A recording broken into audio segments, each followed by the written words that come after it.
Good morning, everyone. Good afternoon and good night. Good evening.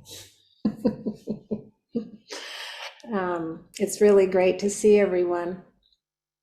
So I think what I'd like to do first is start with a 15-minute sit and then we'll go into the talk. Okay? All right. Do your magic there, Jessica.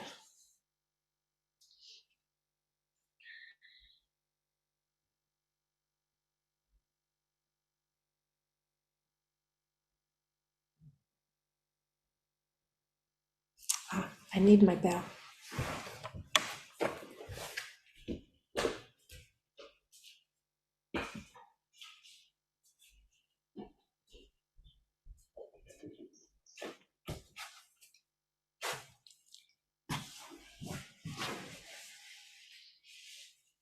There.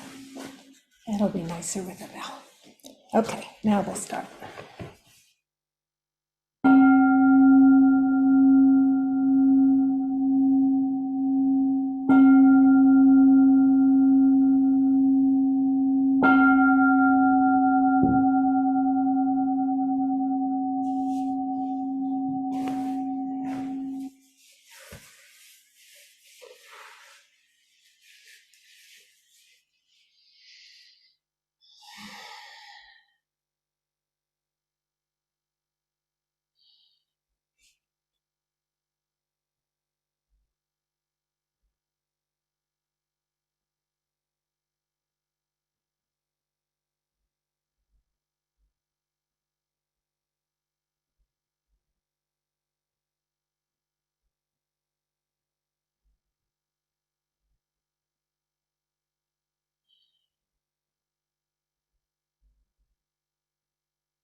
Okay.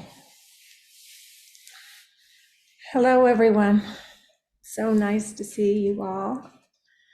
Let's start with the robe chant. Vast is the robe of liberation, a formless field of benefaction. Wearing the universal teaching, I realize the one true nature, thus harmonizing all being. Vast is the robe of liberation, a formless field of benefaction. Wearing the universal teaching, I realize the one true nature, thus harmonizing all being. Vast is the robe of liberation, a formless field of benefaction. Wearing the universal teaching, I realize the one true nature, thus harmonizing all being.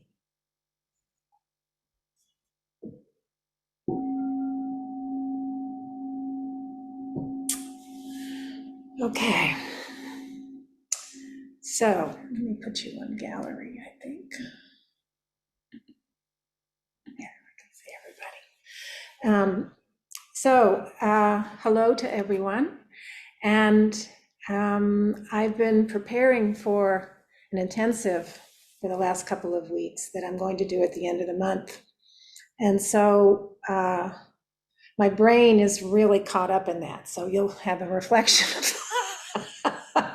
of where I am in that intensive. Obviously, when one is doing that kind of thing, preparing, it requires a lot of reading. So I've been reading like crazy. And my process is one in which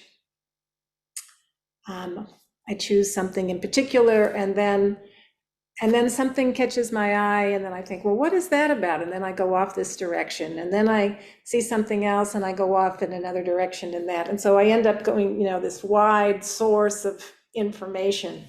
And that's the fun part, because you can learn so much that way. The unfortunate part is you have all this information, and then how do you bring it back down to just a little bit? But anyway, that's my process. So in particular, who I've been looking at is Eihei Dogen, Dainin Katagiri Roshi, and Suzuki Roshi. So there's top main folks there that I'm looking at. And I recently saw a particular article, or it was actually a talk by Suzuki Roshi from the book Not Always So. And for what I'm kind of researching right now, I really, really liked it. So I thought it might be nice to share it with you. A lot of this stuff you've heard before because it's the basics, right? But there's some kind of interesting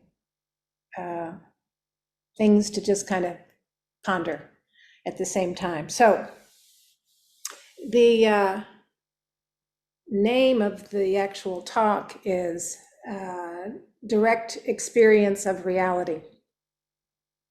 And and in all these three writers, Dogen, Katagiri, and Suzuki Roshi, talk about that same thing, about what is true practice? What is true practice?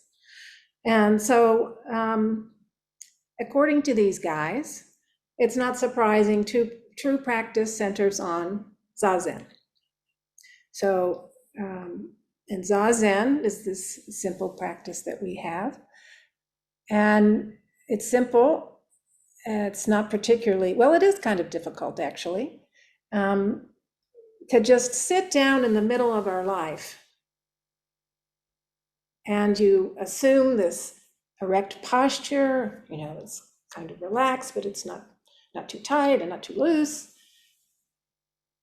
And then we get our hands, we got to do something with our hands. So we put them in the mudra, universal mudra, one hand resting on the other and the thumbs lightly touching, so that while we're doing our Zazen, we can notice what we're doing with our mudra.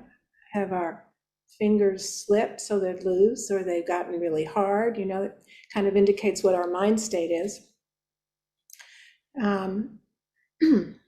Yeah, and then once we have the body basically set in the position, however you sit, we think about the mind. So what's the mind doing as we sit in Zazen? What's that practice? So the mind, as we all know, is the element that can easily take us away from the present, just like that, because we have minds that like to entertain us. They like to entertain, they like to be entertained. They love to tell stories. They have no clue what the real situation is, but they can make up an answer for anything. So it just loves to do that. And then we repeat experiences in our head. Well, I don't like the ending, how that ended, so maybe we can recreate it and it'll end in a different way. And we alter scenarios, and we presume a lot of knowledge that we don't actually have. And so it's entertaining, but not particularly useful, in fact. So the experts will tell us to go back to the breath, go back to the breath. And so we sit and we may count breaths. That's one way we can do it. Or we can watch what our breath does. We can breathe deeply for a couple of breaths. Or we can breathe in shallowly for a couple of breaths. Then we can pay attention to our body while we breathe in. And then we can just relax our body. That's another common way we do breath work, and it's the basis of the Anapadisati. And it brings us into concentration. So there we've taken care of the mind. We've occupied it by being in concentration. So then what do we do? We've kind of taken care of the mind. We've got the body taken care of. So, we're instructed not to intellectualize. So, or to cease pursuing words and following speech. Rather, we are asked to stay present by being aware of just this. Not nearly as entertaining, but there is the instruction, not to intellectualize. So the intellectualizing is about intellectualizing. There's nothing wrong with it, and it can be useful, but it doesn't bring us into the direct experience of reality, generally. It can help, but it's not the deal. So instead, it's just paying attention to what really is.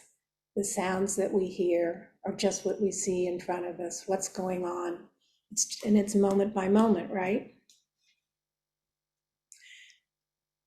Suzuki Roshi says that when we're doing our practice, no matter what, through our Zazen, and also day after day, it's an everyday practice, day after day, we're doing the same thing. And just to keep doing that. And he's very clear about, even when you're off the cushion, that you can be doing something. An example would be, say you're carrying something and you drop it.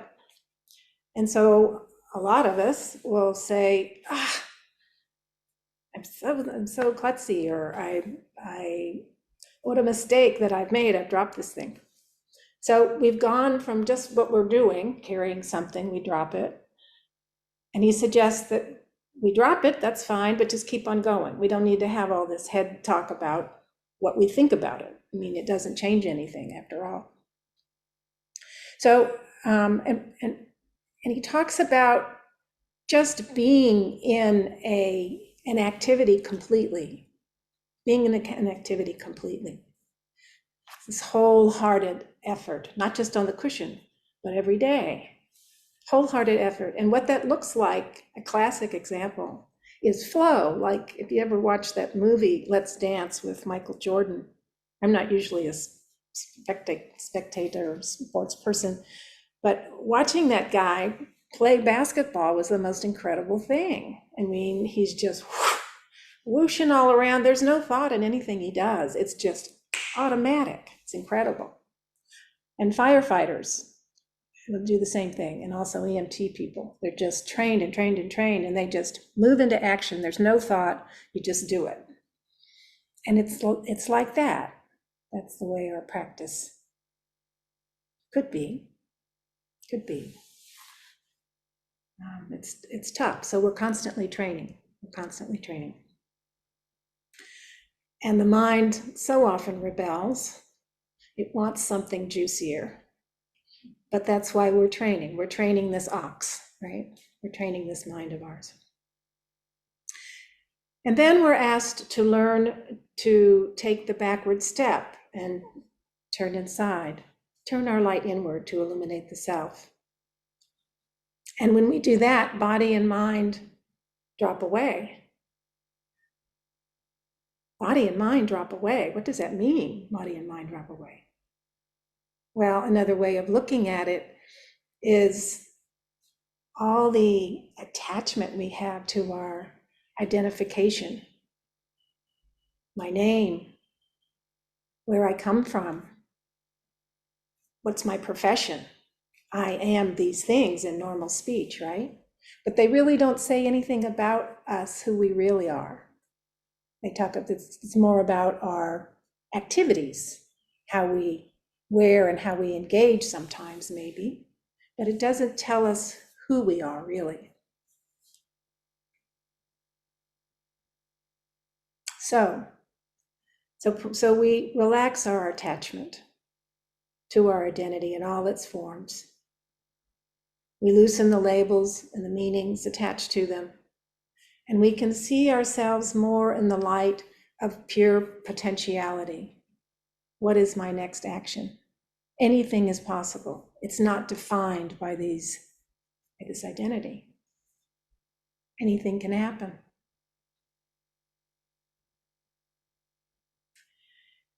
And then we see ourselves more in the light, the full expression of Buddha nature, and we see others in their Buddha nature.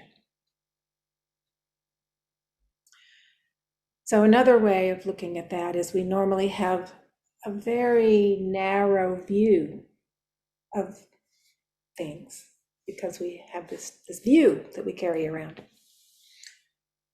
And it's like being up against the wall, the wall's here and your forehead's on it, so you can see left and right, and you can see a little down, but that's as far as you can see because you've limited your perspective just to this one thing. But as we move away from the wall, we start to get a bigger view of things. We start to have a larger container in which we can view ourselves and view others, view the world. Because if we don't have a good vantage point, it's not so great. But if we do, we move away from the wall, we increase our perspective and advantage point.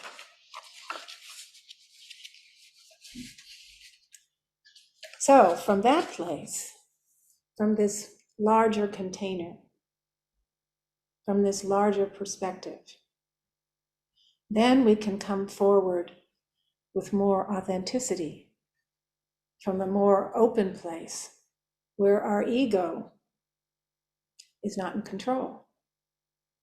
It's a place where we can see each other more clearly and more deeply. Again, we can see our Buddha nature and the Buddha nature of others. We can also see the interconnection that exists between everything, actually. And this is the liberation. This is where the liberation of suffering comes. When we have clarity, clarity of mind. This is what Dogen calls the Dharma gate of repose and bliss. The practice realization being one word, one thing happening simultaneously, of totally culminated enlightenment, the manifestation of ultimate reality. He goes on to say that traps and snares can never reach it. Once its heart is grasped, you are like the dragon gaining the water, like the tiger entering the mountain. For you must know that just there in Zazen, the right Dharma is manifesting itself.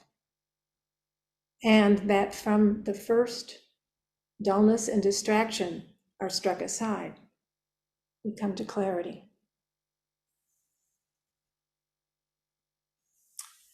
So the last encouragement from Dogen in this one piece, and this was the Fukan Zazenji, is that you have gained the pivotal opportunity of human form. The pivotal opportunity of human form. Do not use your time in vain. You are maintaining the essential working of the Buddha way. You are a link in the chain, ongoing chain. Thank you.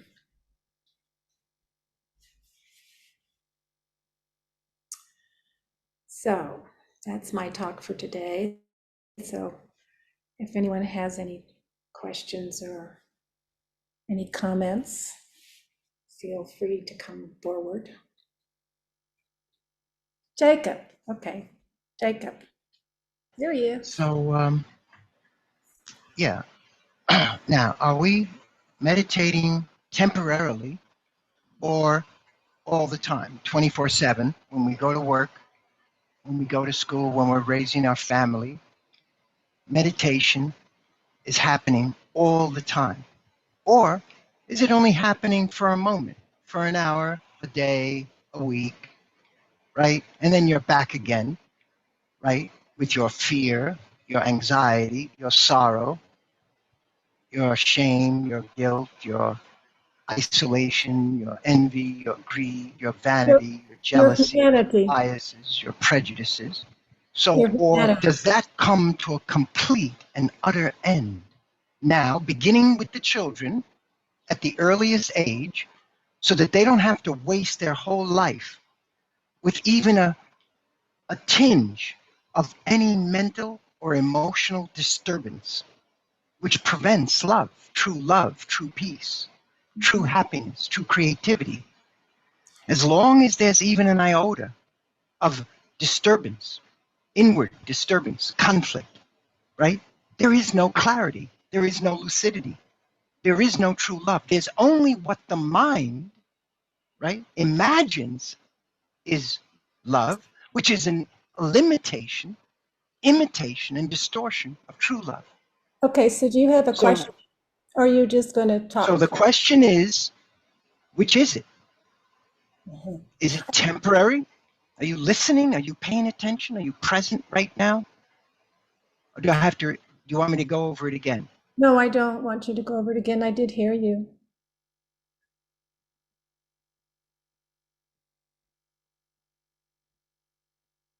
Did he hang up? I think so, Laurie. I'm sorry, I removed him because he came up when Flint did in the past and it wasn't good. I kind of thought it was him. Yeah, thank you for doing that. Apologies, Laurie. It's okay. We survived. We're still here. We have Bridget. Thank goodness, Bridget. Hi, Bridget. Okay, I'm unmuted. Well, it's good to be with you all again. I'm assuming you can hear me. Yes. I did unmute myself. I've been struggling a little bit with keeping my practice very focused, and this synopsis you gave is really wonderful. I'm sorry I'm not going to be able to attend your retreat. I'll be traveling, but I find myself getting so distracted And I'm just going to give two examples. This morning, as I was driving to Home Depot to get a product needed to clean my house with, I saw a man sitting on the curb by one of these construction sites, and he had an empty bottle of water in his hand as I went past. And then I did a U-turn and came back around and rolled down my window and said, "Are you okay?" Because I know construction workers can, fall flat from heat exhaustion. And he jumped up and said, "No, I'm fine." And then I get to Home Depot and I'm on the cleaning aisle, and a man and a woman are looking at all the cleaning products, but they have his telephone in his pocket, his back pocket. And this woman is talking about the death of her mom. This is, he has dialed into something where this person is recalling her mother, and the aisle is blocked. So we're all sort of caught there for a minute while the person reads talking. And so I'm just feeling so sad for this woman whose voice is just coming out of his back pocket. And they're not even paying attention. And I'm going, oh my goodness, I'm really losing it now. Is it the heat? Or how do I just stay present? Because I get mixed up with getting caught by these things, whether it's the latest indictment of our former president or some other situation, just like the two I've just mentioned. So what do you recommend on how to readjust just in these day-to-day activities that pull us away? Yeah, that's a really good question. Distraction is a real problem, and it comes in all forms, and we just have to be attentive, pay attention to what are we paying attention to. And in the case of, stopping and asking if the man was all right, that's a very kind thing to do, Bridget. You're a very kind woman. You have to let it go after he says, Right. Yeah. but yeah, so I don't know. That's a kindness. I don't think that's a problem in my mind. I know it gets in the way of our to-do list, but Okay. yeah. And the other one, what can you do? The guy's, it's a little bit more difficult. He's got a phone, the phone in the back of the pocket. It's, who knows what he's doing or who's talking or, whatever. So we have to kind of move on and focus and figure out what's important right now.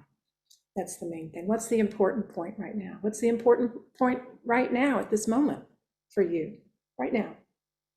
Well, right now it's being with all of you and just gratitude for everyone's presence and seeing some new faces and seeing some familiar faces. So thank you very much.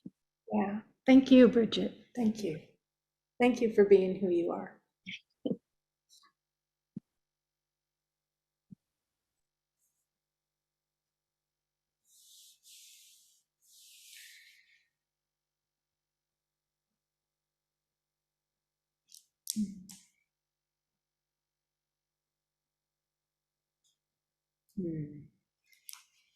Sheila,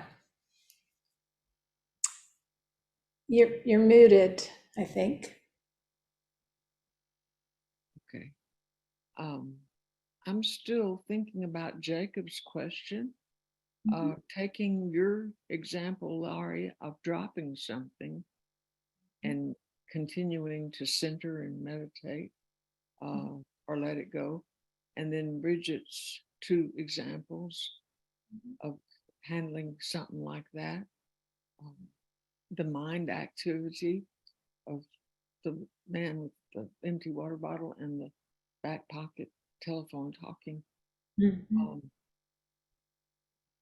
As I understood Jacob's question, it was, are we supposed to do this temporarily when we sit for Zazen, or all day long, all the time? And I didn't quite hear the answer to that. Yeah, I didn't really get to an answer, but yeah, my general thought about that is we sit to practice to know how to do that, how to be with. Yeah. And we leave here, and sometimes we're acting from that same mode. I know when I start getting anxious about the world or whatever, I think back to an intensive is pay attention, slow down, pay attention, and do what you need to do. We have a human life, though. We can't just, we want to be available to others in our life, whether we're on the cushion or certainly off the cushion. That's true. But we do have things that we must do, and we can do them in a way that isn't harmful for others, right? But sometimes we still have to have our jobs. We still have to, but the way in which we comport ourselves in the different places, that's bringing it from the cushion.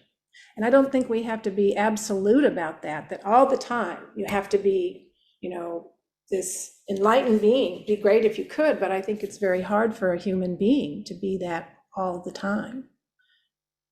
But we can be alert of what's going on and paying attention and accessing that larger container so that we can involve ourselves in enlightening activity. That is to say, using skillful means in whatever we're doing. Does that make sense? Indeed. And I thought that's what he was saying, that if we could do it all the time. Yeah, the only problem I had with his question, it was very absolute. It was white or black. And I don't think anything is just white and black like that. Okay. That was my issue with it. Okay. Well, the main point I heard was to get to the point of love, and to be able to love. Hopefully, it's our ideal. No human can do it, but you're calling it an enlightening and kind and things like that. And I thought that was the same thing he was saying. Took him a long time to say it, but I thought that's what he was saying. And yeah, I thought that was an important question. Yeah. Thank you for your answer. Yeah, and something else that I wanted to say was, well,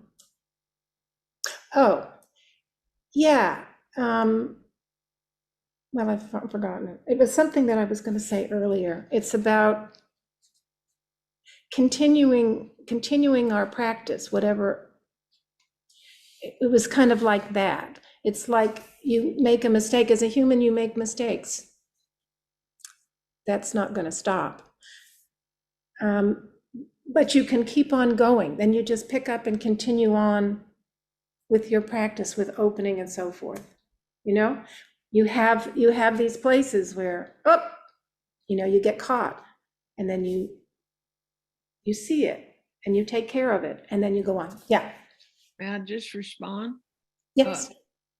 Like the mind, I think when we are thinking about learning something from the past or planning something for the future, I don't see those as mistakes. Mm-hmm. Yeah, that's good. Yeah. Not being kind is mistakes, you could call them.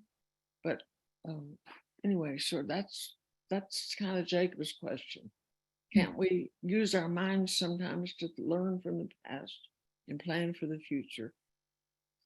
Anyway, it's just an interesting question to me.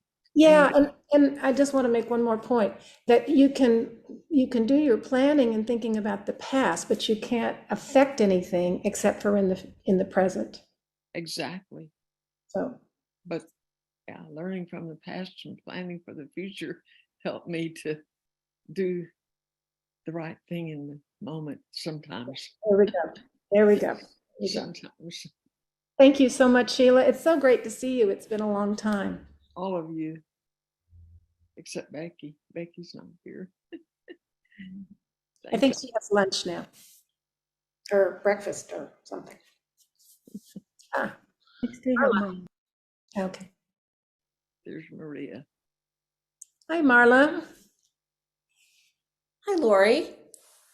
I have a question that is likely to sound like a request for a black and white answer because that's one of the things I challenge myself with. It's about labels. And you talked about relaxing our labels about who we are in terms of our activities and our roles and that sort of thing. And in that way, we can come to see our Buddha nature in a container where we're focused inward. And so something that I have done in Zazen, which is really helpful to be when I'm distracted, is to label what's happening and categorize those distractions like, oh, okay, I'm planning, or oh, I'm worrying, or oh, I'm self-justifying, so that I get an idea of where the distractions kind of congregate. And so I'm focused on labels, and they're not absolute good or bad. Yeah, and that's the deal. You're talking about labeling activity, so you're aware, you're being aware of what you're doing, what your mind's doing. And that's a practice within meditation that's fine. I don't have any issue with that. What I'm talking about labels is, yeah, the dualistic good or bad. Right or wrong, or I am a student, and thinking that that's an identity in and of itself. It is, in a way, it categorizes people, but that's the mind. The mind does all this categorization. And so what I was suggesting is that if we step away and we open to this larger container, we can see beyond those labels for ourselves and of others. I no longer see, Marla, the student, for example. I see this full personhood, I see this full person with all the capacities that she has, and see the love contained there. It's all of that. So that's what I was trying to distinguish. Okay. Yeah, Thank thank you for your question. Jean.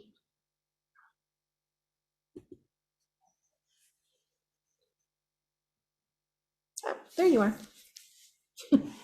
So thank you for your talk, Laurie. It was really helpful because I've been struggling with absolutes, right, wrong, good, bad, trying the labels. And I read that this Navajo tribe, they wove into their most sacred shawls errors, mistakes. Deliberately, they made mistakes and they wove it into their most sacred shawl. And they were taught that from those mistakes is where the light comes through, which is kind of like the Japanese vases with gold. And I was thinking of what you said, that really, like, there are no absolutes. My life just does not hold absolutes, but so many times I just keep coming back to it. This was wrong, this was right, this was good, this was bad. And I don't know, it helped to get that perspective from you, from Dogen and all of that really there isn't. It's just, and the mind wants to be, I don't know, I would use the word entertained. To me, it's more like tortured than entertained, because it's so critical and so, I don't know, so categorizing and not easy and not flowing, my mind. I'm not saying everybody's. That this really helps. There's no place to go. It's just what is evolving now.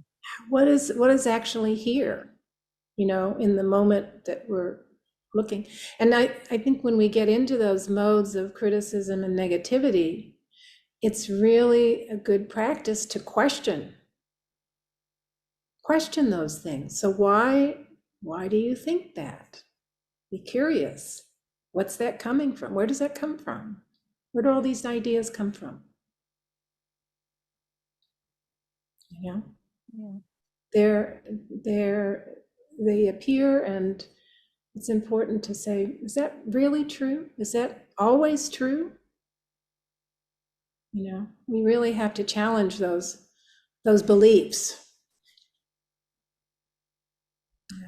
Yeah, because that's a far cry from deliberately weaving in mistakes so that from the broken places the light comes through, right? Like that. Yeah, in fact, the Rakasus are also made that way. Here's the mistake they put. That little bit. It'll drive you crazy sometimes. But anyway, we sew it in our robes as well. Yeah. Yeah. So it's an acceptance of our humanness, you know. They're little flaws, but they're part of the whole fabric.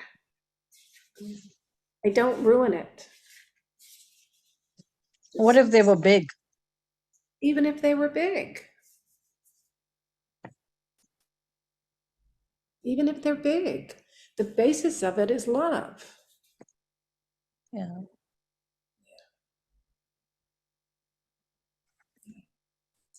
Thank you. Thank you.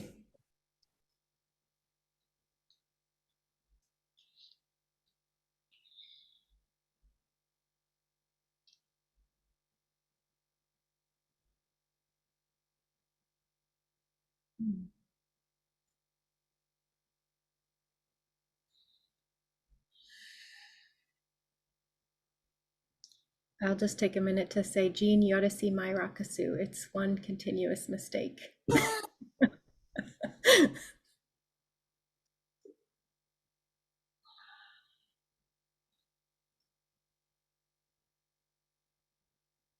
And who was it that said, you know, our lives are one continuous mistake, one bumbling after another, you know? That's how you learn.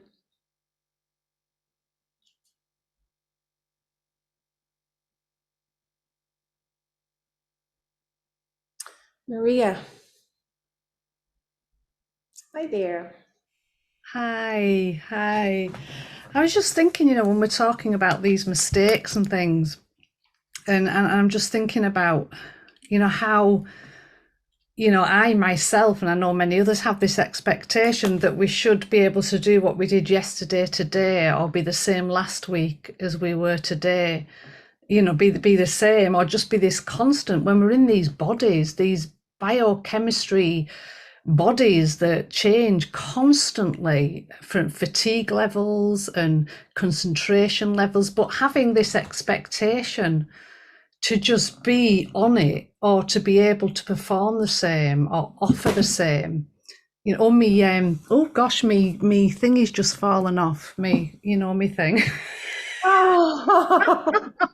Just fell off the altar. Ooh. I won't show it too closely to the crowd.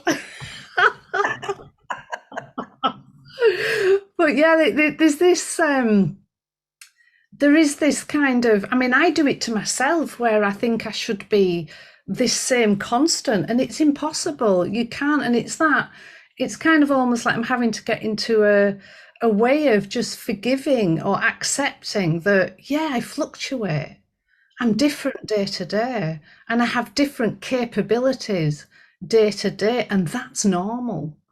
It's completely normal. And yet there can be a guilt or an anxiety or a worry about not being able to be the same or enough, or how we kind of have these expectations of ourselves that are impossible, and yet we have them. And Yeah, and I think the reason that we continue to have them is we refuse to accept what is. If we can accept the fact that we're these human bodies that are constant, that, as you say, constantly changing, and they're not mechanical. They work pretty well most of the time, and sometimes they're off. Yeah, and it's like Flint says, he talks about meeting a world that's constantly changing, but it's meeting a world that's constantly changing with a body that's constantly changing. you know, it's not just meeting the outer that's changing, is it? We're always changing as well. So there's always this meeting of the outer change and the constant change and the constant change within. And we wonder why we struggle. You know, there's these two things coming together all the time. And it's what you were talking about. It's meeting what's just there, isn't it? That whatever's changed there, whatever's here, and it's adjusting and recognizing the disturbances that happen all the time and kind of coming back to a regulation, coming back to breath. It's why we sit, isn't it? To come back to catch up with ourselves and to kind of come back to a regulation of our breath, to meet what's changing here and what's changing within as well. Yeah, and I've been thinking a lot about, you know, Katagiri talks a lot about the energy of life and how it's moving and it's everywhere and it's in us and so forth and so on. And I think about, and that it's always supporting us. And I've been thinking about that recently and realizing that as I go through a day, any day in particular, and I have certain expectations, this is going to happen and it's going to happen this way. And a lot of times it doesn't happen that way at all. It happens, you know, the whatever I was supposed to be at, it was canceled. And so it's like, oh, okay. And then something else, and then something happens because it was canceled. You know, so it's this, the way things interconnect, it's just not the way our brains set it up. And a lot of times we're upset because it's not going the way we want, when in actuality, if it just flow with the way it goes, it's all fine. It's a setup. It's a setup that we do. That disappointment, isn't it? It's that disappointment really helps us see where we're at. You know, how do we react and respond to disappointment, to something changing suddenly, to not being how it's like expectations, isn't it? That's like you were saying, all these expectations, and suddenly we're disappointed. It's like, disappointment's almost like a teacher, isn't it? A barometer. Where am I up to? How am I responding to this? Yeah, instead of it letting it do, I mean, it sounds so easy. Well, just let it be what it is. Well, no, I had the whole day planned around that. Yeah, and it can be so hard to just drop into, right, what now then? This is it now. Yeah. You know, we've got all the echoes of our expectations and plans still swimming around, and it's like, you know, and it's that just dropping all of that and just, right, okay, let's begin again, because that's not happening now. And for me, this idea that the universe is actually supporting us, it makes it a little bit easier. I'm not in charge of this, you know, I'm not in charge of what happens, you know, with other people or the, you know, the universe, what happens. I don't have any control over that. So might as well, like I say, easier said than done, but it's helped me to think about it in that way. Oh, the universe has decided to take it this way. Well, let's see what happens now. And it's that aligning, isn't it? Aligning and realigning, just realigning. You know, it's like they say about regulate your life. Josh did a talk about it a while ago. That regulate your life, about kind of just really meeting what is. And that's how we regulate, being aligned and meeting it with acceptance. Even if it's good, bad, whatever, it's just meeting it. This is what's happening. Like you said, we've no control. This is what's happening. So we can either fight it and resist it, or we can meet it. And what's going to create the most suffering? Yeah. You know, if we kind of resist it, we're going to suffer more, aren't we? Then even if it's a horrible situation, we're going to suffer more if we resist that situation, rather than kind of, right, let's meet. Yeah, because we're stopping the flow when we resist and we want to grasp onto things and hold them tight. Plant them into time. And it's so hard, isn't it, to just that's why we practice, that's why we sit. That's why we practice. Oh dear, thank you so much, Laurie. All righty. So I guess we better close. It's time, and we'll just do the 4 practice principles. So, caught in the self-centered dream, only suffering, holding to self-centered thoughts, exactly the dream. Each moment, life as it is, the only teacher, being just this moment, compassion's way. Caught in the self-centered dream, only suffering, holding to self-centered thoughts, exactly the dream. Each moment, life as it is, the only teacher, being just this moment, compassion's way. Caught in the self-centered dream, only suffering, holding to self-centered thoughts, exactly the dream. Each moment, life as it is, the only teacher, being just this moment, compassion's way.